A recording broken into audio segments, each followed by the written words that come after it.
Morning welcome to V3 news లక్ష్యం సమాజైతం నేను మానస ముందుగా హెడ్లైన్స్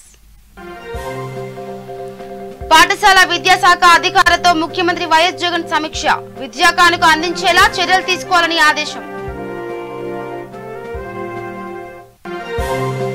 రాష్ట్రం ప్రశాంతంగా ఉండటం బీజేపీ నేతలకు ఇష్టం లేదా అని మండిపడ్డ మంత్రి రథయాత్ర ఎందుకు చేస్తున్నారో ఆలోచించుకోవాలని సూచించిన అవంతి కందుల విషయంలో ఆందోళన వద్దు భరోసా ఇచ్చిన తెలంగాణ మంత్రి నిరంజన్ రెడ్డి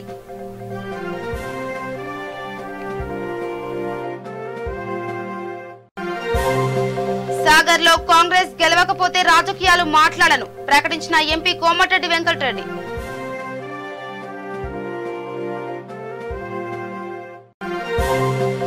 వ్యవసాయ శాఖ కమిషనర్ కార్యాలయంలో ఉరితాలతో ఆదిలాబాద్ జిల్లా రైతుల నిరసన ప్రధానమంత్రి పంటల బీమా పథకంలో రాష్ట్ర వాటాను విడుదల చేసి రైతులను ఆదుకోవాలని డిమాండ్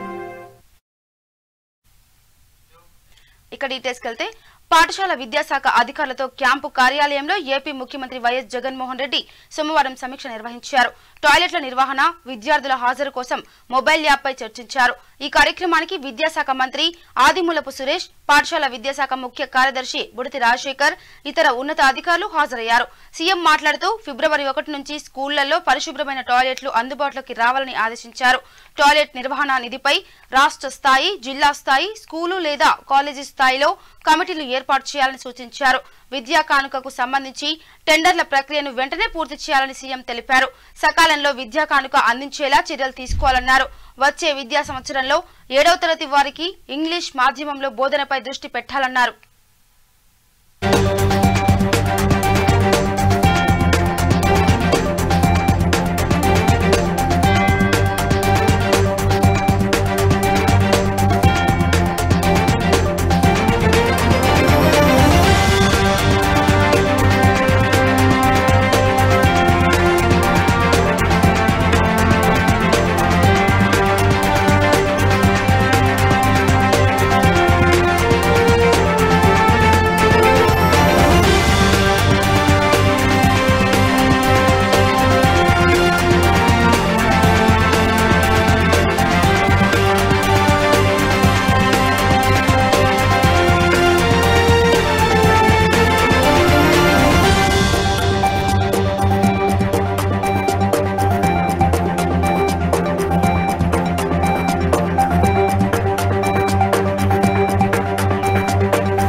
ఇక బీజేపీ కోర్ కమిటీ భేటీలో రాష్ట్ర ప్రయోజనాల గురించి చర్చిస్తారని రాష్ట్ర ప్రజలు అనుకున్నారని కానీ దానికి విరుద్ధంగా మతతత్వంపై చర్చించారని పర్యాటక శాఖ మంత్రి అవంతి శ్రీనివాసరావు విమర్శించారు రథయాత్ర ఎందుకు చేస్తున్నారని రాష్ట్రం ప్రశాంతంగా ఉండటం ఇష్టం లేదా అని ప్రశ్నించారు అయోధ్య సమస్య ఎవరు తీర్చలేకపోయినా మోడీ హయాంలో సమస్య తీరిందని అది నాయకత్వమని అలాంటి నాయకత్వం జగన్లో ఉందన్నారు హంగులు ఆర్భటాలు లేకుండా ప్రజల సంక్షేమం కోసం జగన్ పాటుపడుతున్నారని చంద్రబాబు హయాంలో దేవాలయాలు తొలగించినప్పుడు భారతీయ జనతా పార్టీ వ్యక్తి దేవాదాయ శాఖ మంత్రిగా ఉన్నారని అప్పుడు ఎందుకు మాట్లాడలేదని నిలదీశారు రథయాత్ర ఎందుకు చేస్తున్నారో మరోసారి ఆలోచించాలని అన్నారు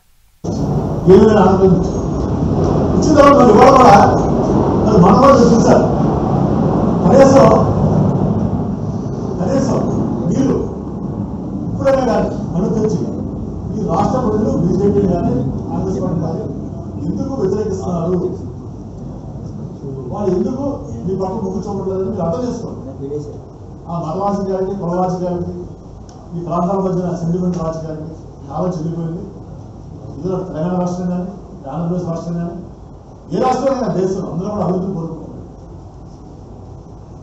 ఒక అభివృద్ధి ఒక మత సామరస్యత పీస్ఫుల్ సొసైటీ కోరుకుంటున్నారు అది వదిలేసి మళ్ళీ వెనక ఎజెండాలకు వెళ్ళిపోతాం పదయాత్ర చేస్తాం ఏ పదయాత్ర స్టార్ట్ చేసే ముందు మీ ప్రశ్నకు మీరు సమాధానం చెప్పి అప్పుడు స్టార్ట్ చేయండి పిల్లలు ఈ రోజు నువ్వు కేంద్ర ప్రభుత్వం అధికారంలో ఉంది నువ్వు ఏ పని చేయాలి ఆ పని చేయొచ్చు అధికారులు పిల్లలు చేయించింది పరిపాలించవచ్చు ఇప్పుడు బాగా రాష్ట్రంలో అధికారులు వచ్చారు ఈ కేంద్ర అధికారులు వచ్చారు ఇచ్చిన మా ఇద్దరు కూడా కలిసి ఒక అనంతపురంలాగా ఈ రాష్ట్రాన్ని అభివృద్ధి చేయాల్సింది పోయి చంద్రబాబు కనుక ఏ ఎజెండా పెట్టాడో ఆయన చంద్రబాబు విడదం పెట్టి వచ్చి కదా మొట్టమొదటి ట్రై చేశారు. 3 రాజ్యాల ఆలోచన రాలేదు, జగన్మోహన్ గారు కూర్చుంది ఇంకెక్కడ మంచుకొని వస్తుందని ఎవరో కాని ప్రజల్ని రచ్చబడడం చూసింది. కొంతమంది ఆయన వర్గ ప్రజలు రచ్చబడడం చూసింది. చాలా చాలా ప్రయత్నం చేశారు. అది ఒక్కటి కాలం ప్రభుత్వం అంచనా కానీ ముఖ్యమంత్రి మీద వేలు చూపించడం కానీ ఇంకేం దొరకదు. దొరక్క చంద్రబాబు గారికి మత విజయం ఇస్తున్నారు. ఆయన ఒకటి అడుగుతున్నా, 3 తరాలు ముఖ్యమంత్రిగా పనిచేసిన వ్యక్తి నువ్వు ఏనాడైనా సరే రామచంద్ర వెళ్ళావా, రాముని దర్శించుకున్నావా చెప్పండి. ఏనాడు రామచంద్ర ఏనాడు రాముని దర్శించుకోలేదు, ఏనాడు రాముడి పట్ల భక్తిభావం లేదు. ఈరోజు సడన్గా అధికారం కోల్పోయేటప్పటికి ప్రాంతాల మధ్య చూసాం, కులాల మధ్య చూసాం, విద్వేషాలు రచ్చబడాలి.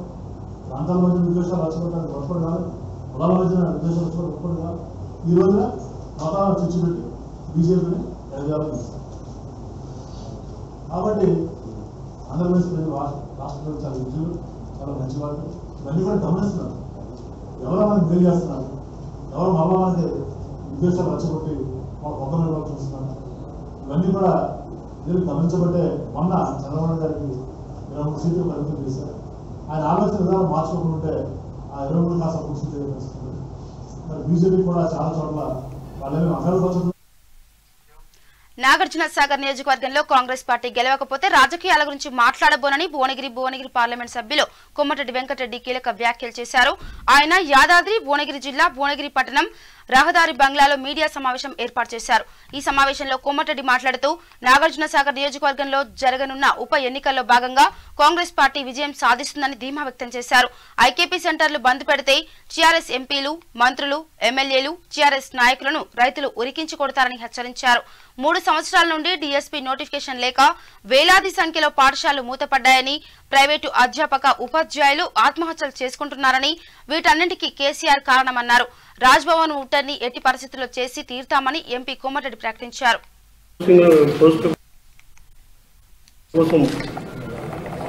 ఉద్యోగాలకు ఎమ్మడే నోటిఫికేషన్ ఇస్తుందని చెప్పి దానికి మాటలేదు. మళ్ళీ దానికంటే ముందు 7 సంవత్సరాలుగా డిఎస్సి నోటిఫికేషన్ అనే లేదు. దాదాపు 4,80,000 మంది బీఈడీ చేసిన వాళ్ళు కోచింగ్ సెంటర్ల మీద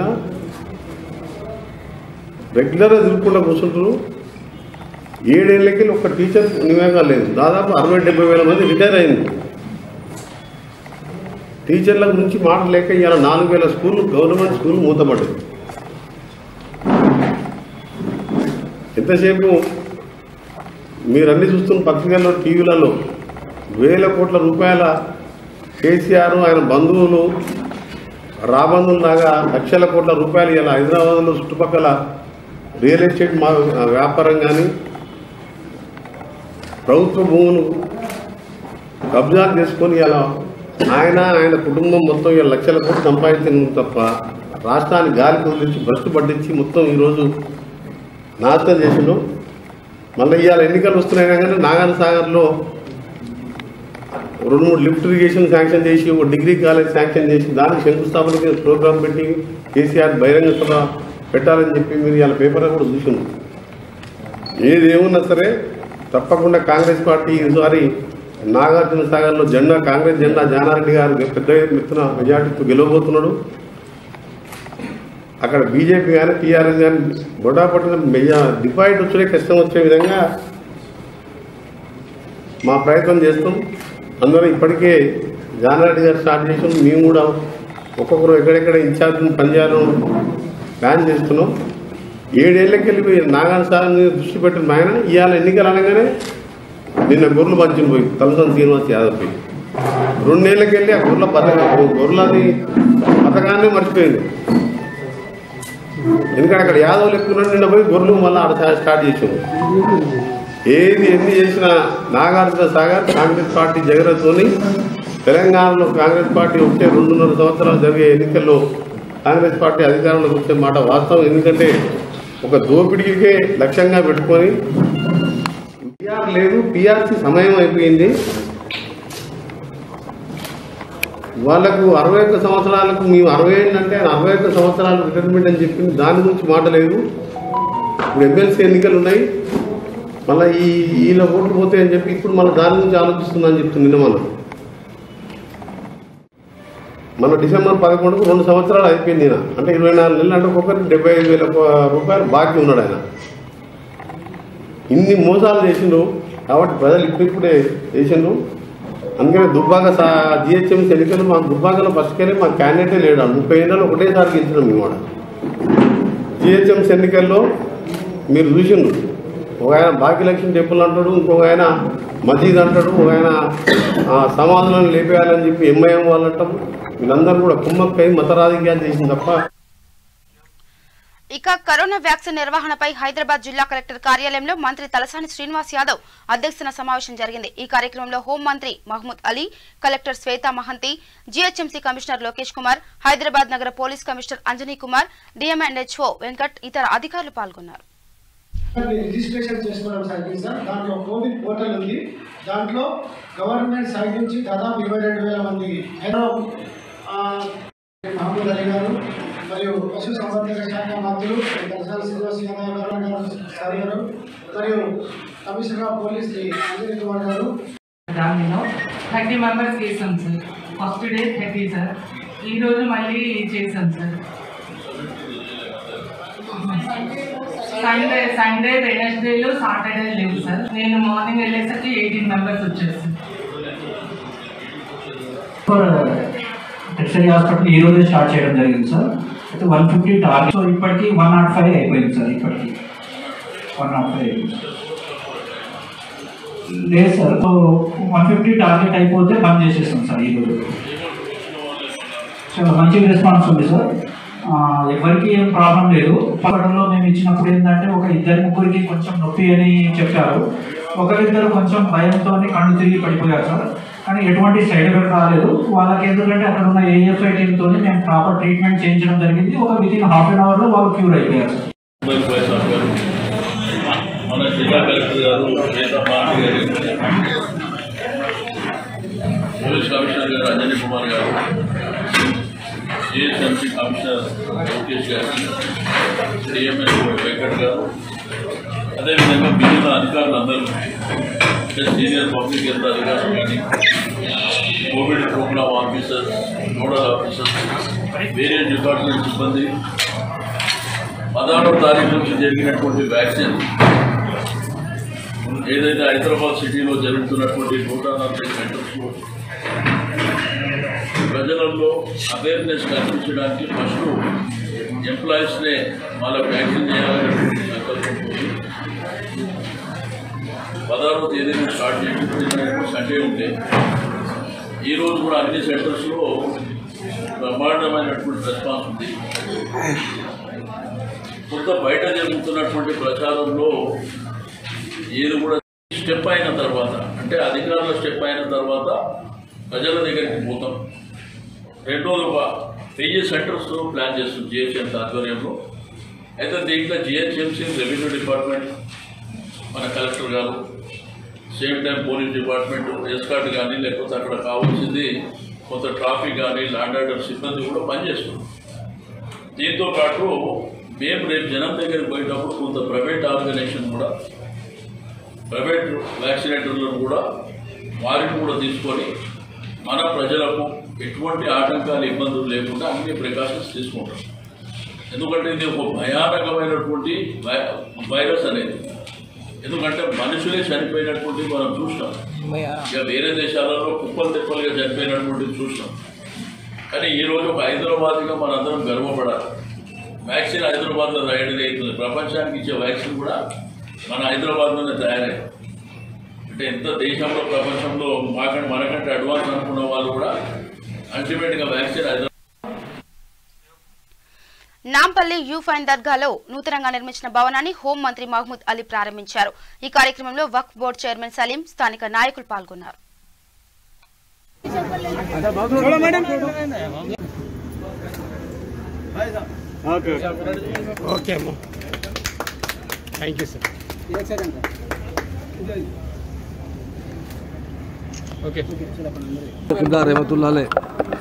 అందరూ హాజరైన మా వక్ఫ్ బోర్డు చైర్మన్ గారు సలీం గారు సాబ్ గారు, మా డిప్యూటీ మేయర్ ఫసీయుద్దీన్ బాబా గారు, ఇక్కడ ఉన్న ఇన్ఛార్జ్ ఆనంద్ గారు, మా పరమేశ్వరి మేడం, కార్పొరేటర్ గారికి, మా మునీర్ భాయ్, మొత్తం చాలా మా టీఆర్ఎస్ లీడర్స్ ఉన్నారు.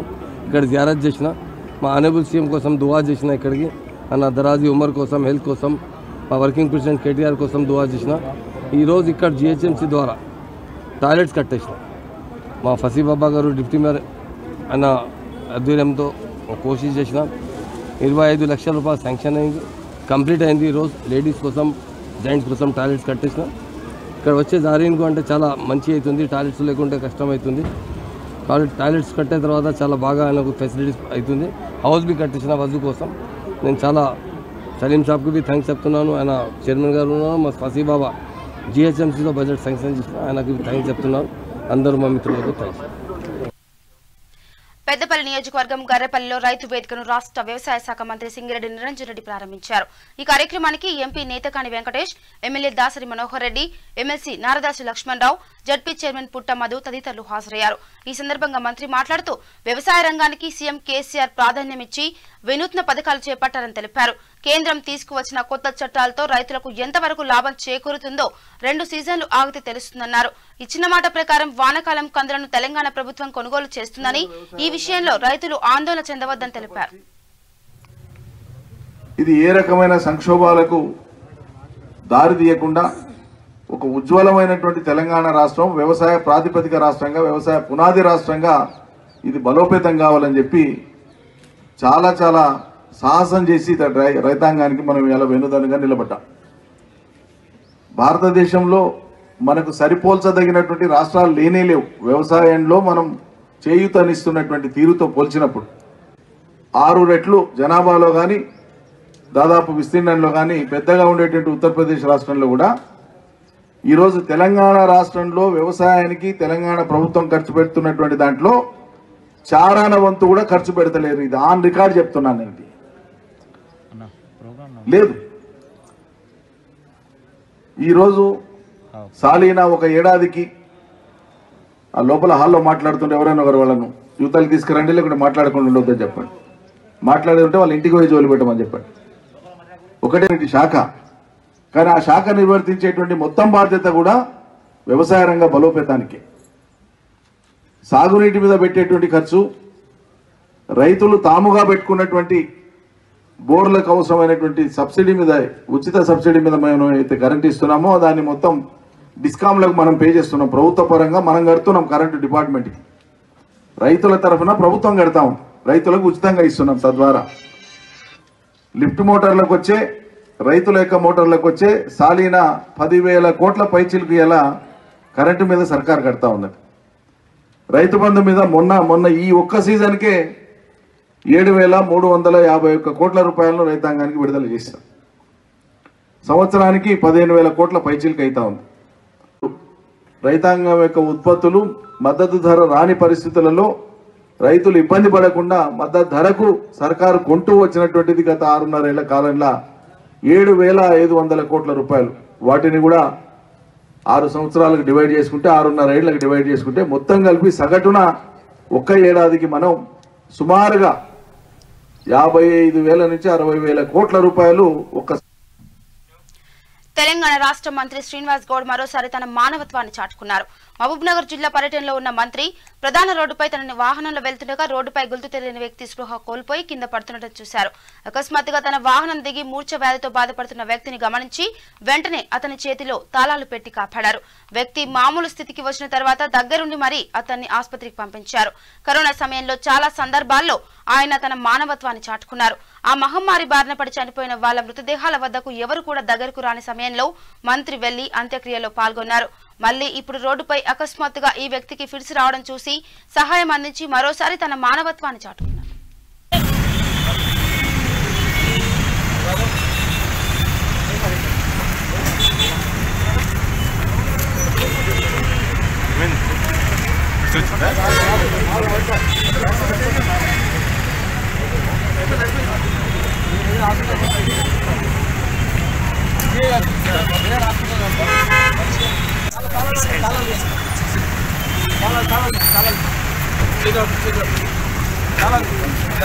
దూరం ఉన్నాడు.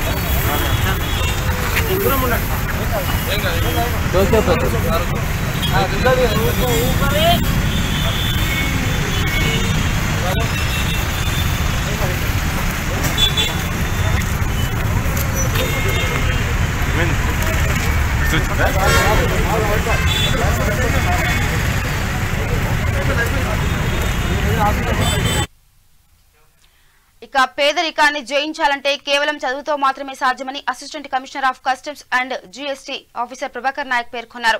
ఎస్ఆర్ నగర్ లోని బాపు నగర్ లో ఏర్పాటు చేసిన కార్యక్రమానికి ఆయన ముఖ్య అతిథిగా హాజరయ్యారు. ఈ సమావేశంలో ఆయన మాట్లాడుతూ తాను చిన్ననాటి నుండి ఇదే ప్రాంతంలో ప్రభుత్వ పాఠశాలలో చదువుకున్నానని ఆయన గుర్తు చేసుకున్నారు. సమాజంలో గిరిజనులు సంపన్న వర్గాలతో పోటీ పడేలా ఇదే బస్తీ నుండి ఎంతో మంది అధికారులు రావడం సంతోషకరమన్నారు. ప్రతి గిరిజన మహిళ యువకులు పట్టుదలతో ఉన్నత శిఖరాలను అందుకోవాలని పేర్కొన్నారు. ఈ సందర్భంగా ప్రభాకర్ నాయక్ దంపతులను బాపు నగర్ బస్తీ ప్రజలు సన్మానించారు.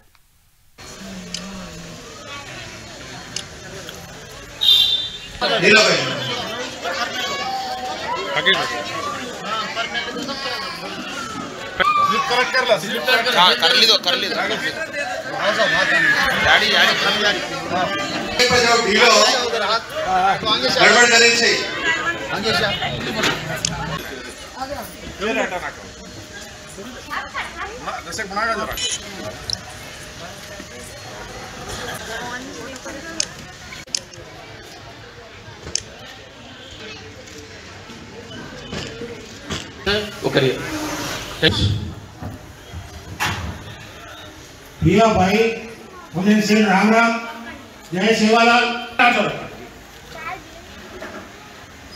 मैं हमारी से की विनती का सर ये पानेर में एक नाम की चरित्र पूछू के टाणो कदोगुण नाम कदोगुण की नाम केवड़ी थी आए बापू नगर क्यों आयो कौन को कौन था ये नाम पाड़ो ये चीजें तम करना ही वही के गए से मोटात में दायरे वास्तु राष्ट्र धन्यवाद हाल में श्री किशन सिंह साहब अब 10 एक लेट हो गए आए मैं उन्होंने धन्यवाद देते हुए MBA and PhD now 1 year senior है ना 1 year junior है. He has worked as an auditor in AG office for 8 years.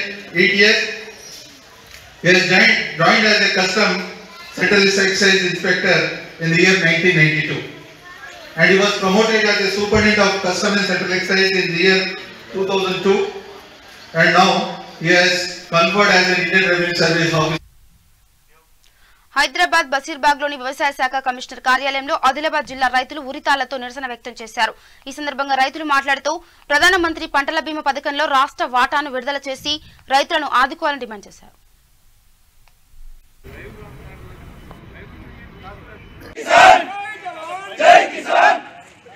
పంటల బీమాల పథకంలో రాష్ట్ర ప్రభుత్వ వాటాను వెంటనే ఉరితాళ్లతో హైదరాబాద్ వచ్చిన రైతులను వెంటనే ఉరితాళ్లతో హైదరాబాద్ వచ్చిన రైతులను వెంటనే పంటల బీమా పథకంలో రాష్ట్ర ప్రభుత్వ వాటాను వెంటనే పంటల బీమా పథకంలో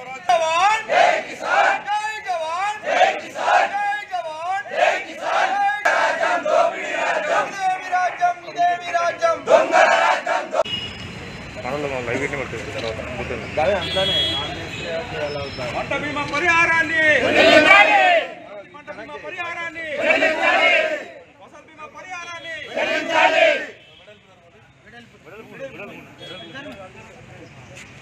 పంటల బీమా పథకంలో రాష్ట్ర ప్రభుత్వ వాటాను వెంటనే ప్రధానమంత్రి పంటల బీమా పథకంలో రాష్ట్ర ప్రభుత్వ వాటాను వెంటనే పంటల బీమా పథకంలో ప్రధానమంత్రి పంటల బీమా పథకంలో రాష్ట్ర ప్రభుత్వ వాటాను వెంటనే ఆదుకోవాలి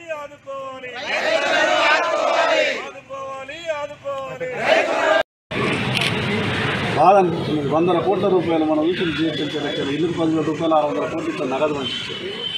350 కోట్లు మా పనులు ఇలా ప్రభుత్వం కడితే 3,000 కోట్లు రాష్ట్రం మొత్తం 18 లక్షల మంది రైతులు సమస్య ఏ ఒక్క 2 మంది రైతులు. పాస్టర్ ప్రవీణ్ చక్రవర్తితో జగన్ బావ అనిల్ కు సంబంధాలున్నాయని మాజీ మంత్రి నిమ్మకాయల చినరాజప్ప విమర్శించారు. ఇవన్నీ జగన్ డైరెక్షన్ లోనే జరుగుతున్నాయని పేర్కొన్నారు. కన్నబాబుతో సహా ఇతర నాయకులతో ఏం సంబంధాలున్నాయో తేల్చాలని డిమాండ్ చేశారు. మత మార్పిళ్ల కోసమే అమెరికా నుండి నిధులు తెచ్చామని ప్రవీణ్ చక్రవర్తి అన్నారని పేర్కొన్నారు. ఇదంతా జగన్ డైరెక్షన్ లో జరుగుతుందని వివరించారు. దీన్ని డీజీపీ పక్కన పెట్టి డీజీపీపై నెట్టే ప్రయత్నం చేస్తున్నారని మండిపడ్డారు. ఏడాది కాలంగా దేవాలయాలపై 150 దాడులు జరిగాయని, వీటిపై చంద్రబాబు ప్రజలు ఎన్నిసార్లు చెప్పినా డీజీపీ స్పందించలేదన్నారు. ఇప్పటి వరకు ప్రవీణ్ కుమార్ ను అరెస్టు చేశారా లేదా అన్న అనుమానం కలుగుతుందని, సిఐడి విచారణ జరుగుతుందా లేదో బయట పెట్టాలని డిమాండ్ చేశారు. ప్రవీణ్ చక్రవర్తి మాట్లాడిన వీడియో సందేశంపై పూర్తి విచారణ జరపాల్సిన బాధ్యత ప్రభుత్వంపై ఉందని తెలిపారు. నాయకుడు చంద్రబాబు నాయుడు చెప్పినా, ప్రజలు గగ్గోలు పెట్టినా ఎక్కడ కూడా డీజీపీ గారు స్పందించలేదు, కేసులు కూడా పెట్టలేదు, ఎవరిని కూడా అరెస్ట్ చేయలేదు. సడన్గా మొన్న మరి ఒక ప్రెస్ మీట్ పెట్టి మరి తెలుగుదేశం వాళ్ళకు బీజేపీకి సంబంధం ఉందని చెప్పడం జరిగింది. అది ఎందుకు చెప్పడం జరిగింది? ముందు రోజునే ఇదంతా కూడా సంఘ వ్యతిరేక శక్తి చేశారని చెప్పిన మాట ఎందుకు మార్చారు? అలాగే ఇవాళ చక్రవర్తి, పాస్టర్ చక్రవర్తి గారు, ప్రవీణ్ చక్రవర్తి గారి విషయంలో మరి సంవత్సరం కిందట జరిగిన వీడియోని ద్వారా ఈ రోజు కేసు పెట్టడం జరిగింది. సంవత్సర కాలం మీరు ఏం చేశారు? ఆయన స్పీచ్లో కూడా 600 పైగా గ్రామాలని బలవంతంగా నేను మార్చానని చెప్పాడు, దేవాలయం మీద దాడులు చేశానని చెప్పాడు. మరి సిఐడి విజిలెన్స్ ఏం చేస్తానని అడుగుతున్నాను, సిఐడి ఏం చేసిందని అడుగుతున్నాను. మరి చంద్రబాబు నాయుడు గారు, తెలుగుదేశం నాయకులు, ప్రతిపక్ష నాయకులు అందరూ కూడా మాట్లాడిన తర్వాత ఈ ప్రవీణ్ చక్రవర్తి తీసుకొచ్చి మేమేదో చేసామని చెప్పడం తప్పించి మరి ఈ సంవత్సర కాలం దాడులు జరిగినా పట్టించుకొని ఈ ప్రభుత్వం అర్జెంటుగా మరి ప్రవీణ్ చక్రవర్తిని తీసుకురావడం జరిగింది. ఇది కూడా ఇప్పుడు వరకు కూడా ఈ అరెస్ట్ చేశారా లేదా అన్న కూడా అనుమానమే. అలాగే సిఐడి ఎంక్వైరీ జరుగుతుందా లేదని అనుమానమే. ఇవన్నీ కూడా బయట పెట్టాలని చెప్పి మేము డిమాండ్ చేస్తున్నాం. దాని మీద ఏం ఎంక్వైరీ చేశారు? మరి రాజ్యాంగ వ్యతిరేకం కదా ఇది. దీన్ని సీరియస్గా తీసుకోవాల్సిన బాధ్యత ప్రభుత్వం మీద ఉంది. కానీ డీజీపీ గారు దీన్ని పక్కన పెట్టి తెలుగుదేశం వాళ్ళు చేశారని చెప్పి వారి మీద దోసే ప్రయత్నం ఈ ప్రభుత్వం చేస్తుంది. జగన్మోహన్ రెడ్డి డైరెక్షన్లో ఇదంతా కూడా జరుగుతుంది. మరి అనిల్ గారి విషయాన్ని కూడా బయటికి పెట్టమని దీని మీద సిఐడి ఎంక్వైరీ వేయాలి, సిబిఐ ఎంక్వైరీ వేయాలి. అలాగే ఇవాళ ఈ విషయం మీద కూడా ప్రవీణ్ చక్రవర్తి మీద మాట్లాడిన వీడియో మీద కూడా ఆయన ఏంటి అమెరికా ఇది ఎక్కడ ఏం చేస్తున్నాడు, ఇక్కడ మత విద్వేష వ్యక్తులను పెంచి పోషిస్తున్నాడా ఏంటనేది ఎంక్వైరీ చేయవలసిన బాధ్యత ప్రభుత్వం ఉంది. వెంటనే ఇది టేకప్ చేసి సీరియస్గా తీసుకోవాలని చెప్పి తెలుగుదేశం పార్టీ డిమాండ్ చేస్తుంది. ఇక AP state cyber night chairman గా డాక్టర్ పి గౌతమ్ రెడ్డి ప్రమాణ స్వీకారం చేశారు. విజయవాడలోని తుమ్మలపల్లి కళాక్షేత్రంలో ప్రమాణ స్వీకార కార్యక్రమం జరిగింది. తొలుత మాజీ ముఖ్యమంత్రి వైఎస్ రాజశేఖర రెడ్డి విగ్రహానికి పూలమాల వేసి ఘనంగా నివాళులర్పించారు. ఈ కార్యక్రమానికి డిప్యూటీ సీఎం అంజాద్ బాషా, రాష్ట్ర పంచాయతీరాజ్ శాఖ మంత్రి పెద్దిరెడ్డి రామచంద్రారెడ్డి, దేవాదాయ శాఖ మంత్రి వేలంపల్లి శ్రీనివాసరావు, సమాచార రవాణా శాఖ మంత్రి పేర్ని వెంకట్రామయ్య, పౌర సరఫరాల శాఖ మంత్రి కొడాలి వెంకటేశ్వరరావు, పలువురు ప్రజాప్రతినిధులు, కేబుల్ నెట్ ఆపరేటర్లు, కార్యకర్తలు పాల్గొన్నారు. స్టేజీ వెనకాల దయచేసి వెళ్ళొచ్చానమ్మా. జ్యోతి ప్రచురణ జరుగుతుంది. స్టేజీ వెనకాల అందరికి వచ్చానమ్మా. అందరూ ఎవరి ఆ స్టేజ్ ఇష్టపడాలండి. స్టేజీ వెనకాల ఎవరు ఉండకూడదు దయచేసి.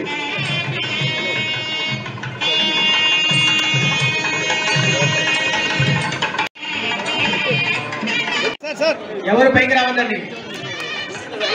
దీపారాధన చేస్తున్నారు.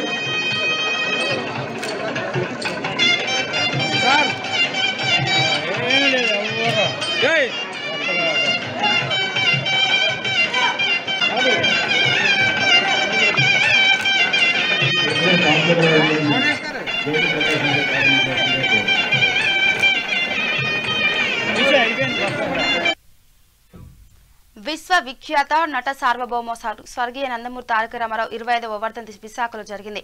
ఆర్కేబీ సమీపంలో ఉన్న ఎన్టీఆర్ విగ్రహానికి పూలమాల వేసి ఘనంగా నివాళులర్పించారు. ఈ కార్యక్రమంలో మాజీ మంత్రి గంటా శ్రీనివాసరావు, పార్లమెంట్ అధ్యక్షులు పల్లె శ్రీనివాసరావు, ఎమ్మెల్యే గణబాబు, నాయకులు, కార్యకర్తలు పాల్గొన్నారు. గంటా శ్రీనివాసరావు ఎన్టీఆర్ విగ్రహానికి పూలమాల వేసి నివాళులర్పించారు.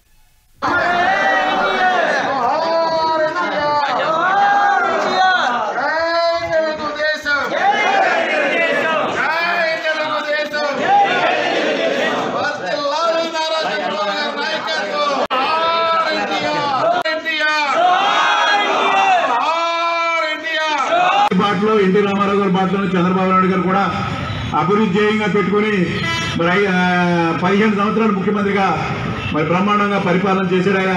ఆయన పరిపాలన సుఖశాంతితో ఉండే.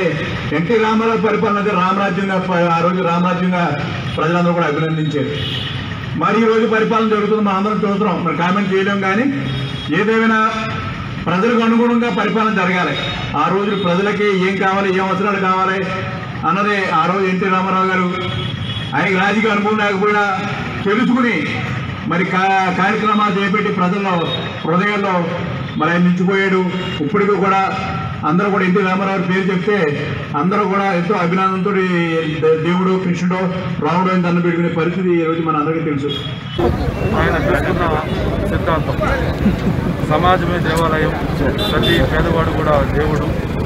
అటువంటి పేదవాడికి తినడానికి తిండి, ఉండటానికి ఇల్లు, కట్టుకోవడానికి బట్ట కల్పించాలని ఒక విప్లవాత్మకమైన ఆలోచనతోటి ఆయన అధికారం చేపట్టిన తర్వాత అన్ని కార్యక్రమాలు చేయటం.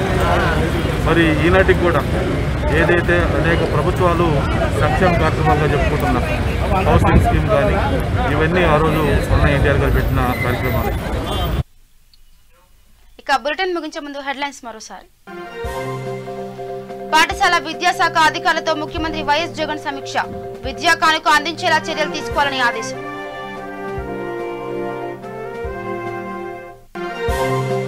రాష్ట్రం ప్రశాంతంగా ఉండటం బీజేపీ నేతలకు ఇష్టం లేదా అని మండిపడ్డ మంత్రి. రథయాత్ర ఎందుకు చేస్తున్నారో ఆలోచించుకోవాలని సూచించిన అవంతి. కందుల విషయంలో ఆందోళన వద్దు, భరోసా ఇచ్చిన తెలంగాణ మంత్రి నిరంజన్ రెడ్డి.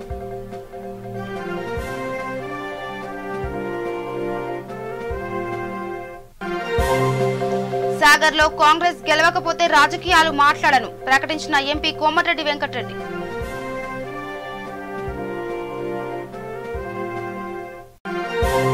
వ్యవసాయ శాఖ కమిషనర్ కార్యాలయంలో ఉరితాలతో ఆదిలాబాద్ జిల్లా రైతుల నిరసన. ప్రధానమంత్రి పంటల బీమా పథకంలో రాష్ట్ర వాటాను విడుదల చేసి రైతులను ఆదుకోవాలని డిమాండ్. ఇవి bulletin updates. Keep watching V3 news. లక్ష్యం సమాజేత. నమస్కారం.